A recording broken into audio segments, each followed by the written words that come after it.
네, 우리 오늘 말씀은 열왕기하 23장 21절부터 30절까지 말씀입니다. 왕이 뭇 백성에게 명령하여 이르되 이 언약창에 기록된 대로 너희의 하나님 여호와를 위하여 유월절을 지키라 하매 사사가 이스라엘을 다스리던 시대부터 이스라엘 여러 왕 시대와 유다 여러 왕의 시대에 이렇게 유월절을 지킨 일이 없었나니 요시야 왕 18째 해에 예루살렘에서 여호와 앞에 이 유월절을 지켰더라.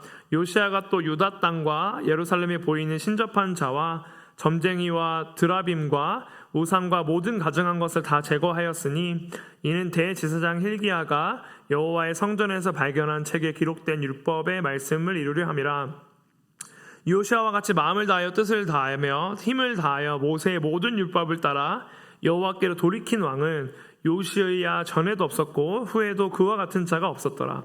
그러나 여호와께서 유다를 향하여 내리신 그 크게 타오르는 진노를 돌이키지 아니하였으니 이는 므낫세가 여호와를 경노하게 한 모든 경노 때문이라. 여호와께서 이르시되 내가 이스라엘을 물리친 것 같이 유다도 내 앞에서 물리치며 내가 택한 이 성 예루살렘과 내 이름을 거기에 두리라 한 이 성전을 버리리라 하셨더라. 요시야의 남은 사적과 행한 모든 일은 유다 왕 역대 지략에 기록되지 아니하였느냐. 요시야 당시에 애굽 왕 바론 느고가 아수르 왕을 치고자 하여 유브라데 강으로 올라감으로 요시야 왕이 맞서 나갔더니 애굽 왕이 요시야를 무깃도에서 만났을 때 죽인지라. 신복들이 그의 시체를 병거에 싣고 무깃도에서 예루살렘으로 돌아와 그의 무덤에 장사하니 백성들이 요시야의 아들 여호아하스를 데려다가 그에게 기름을 붓고 그의 아버지를 대신하여 왕으로 삼았더라. 아멘. 오늘 이제 요시야의 마지막 묘사를 보여주고 있습니다. 요시야는 그 이전에 왕들과는 심지어 다윗도 이런 기록이 없을 정도로 엄청난 또 개혁을 했는데요. 그것은 바로 유월절을 온전히 회복시킨 것이었습니다. 유월절을.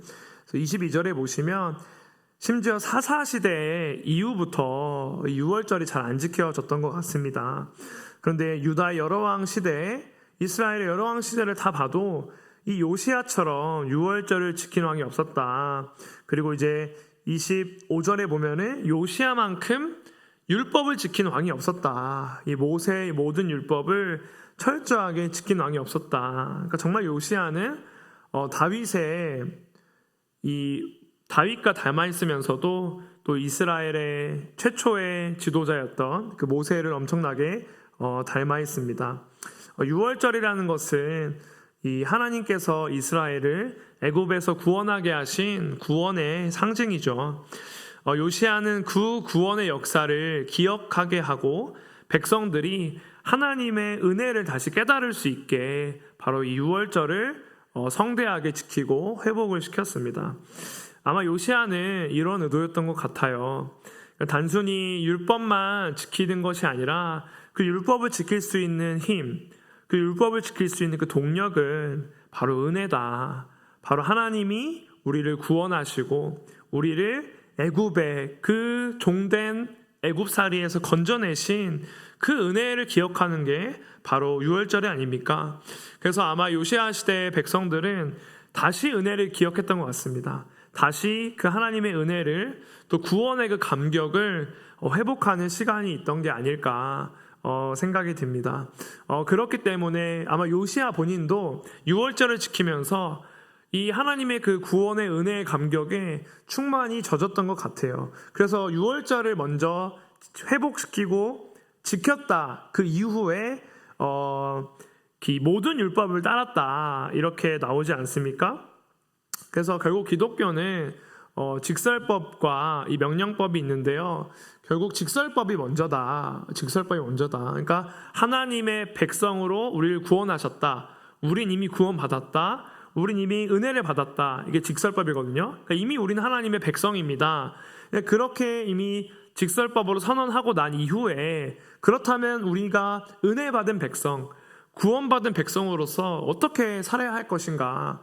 바로 율법에 순종하고 무엇보다 거룩하게 좀 구별된 삶을 살아야 되지 않을까? 그렇게 명령을 주시는 거거든요. 그래서 우리가 구원을 받기 위해 명령을 지키는 것이 아니라 이미 구원을 받은 그 직설법이 있기 때문에 명령법도 순종할 수 있는 것입니다. 그래서 아마 이 유월절이 결국 구원의 은혜와 그 감격을 다시 되새기는 역할을 하기 때문에 결국 이 유월절이 회복이 됐기 때문에 율법을 지킬 수 있었던 게 아닌가, 저도 좀 생각이 좀 그렇게 좀 해석이 되고 있습니다.